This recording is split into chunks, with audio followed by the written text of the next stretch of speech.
27% of all the kids bused in Dallas last year were bused to schools in the affluent white neighborhoods of North Dallas.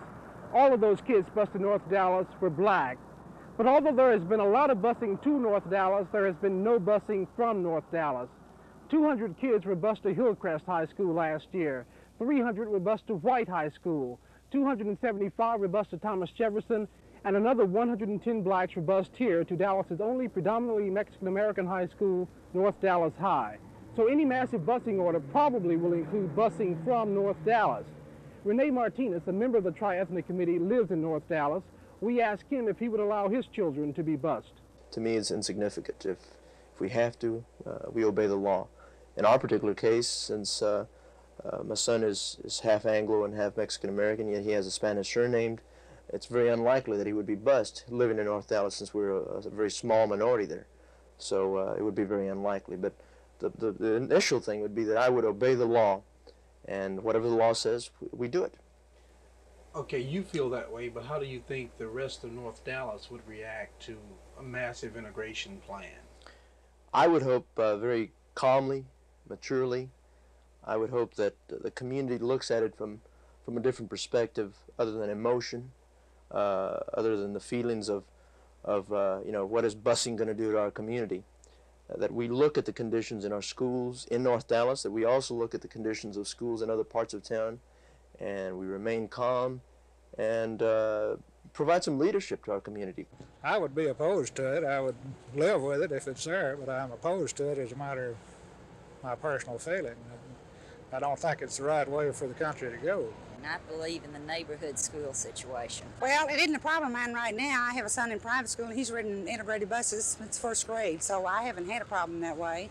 And I drive my daughter to school. I wouldn't like it at all. I just don't care for busing for anyone. I don't think I'd like it. Why not? That's the reason I went to private school, because my parents, you know, they said no way, that they didn't want me bused anywhere, because it's just too much of a hassle to have somebody to go, you know, 30 minutes away to another school. You know, you have to get up at 5:30 in the morning to go somewhere and then come back, you know. What school do you go to? I go to Hockaday. It's a private school. To avoid busing? Yeah. My brother went to private school too. How do you feel about going to another school, being bused? I wouldn't like it. I mean, going across town when I have a school right there in my own neighborhood. What would happen if there was an order saying you had to go? I'd probably get sent to private school. I'd probably have to go. We are not yet into the situation because we don't have any children busing age. I feel from talking to other people that busing is very hard on the individual children.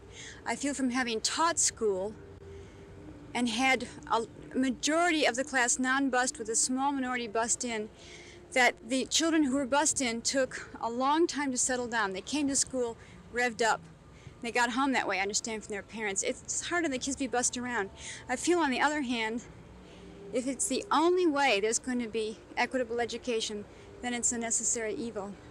My thinking is that instead of busing the children, I'd rather see the integration on the part of the teachers going to the different neighborhoods and leave the kids go to the schools in the neighborhoods that they live in. Blessing, I think it's outrageous. Why? Well, I don't think it's fair. Fair to whom? To the children. They ought to be in their own neighborhood and go to school in their own neighborhood and get along with everyone. Love one another. That's the way I feel about it.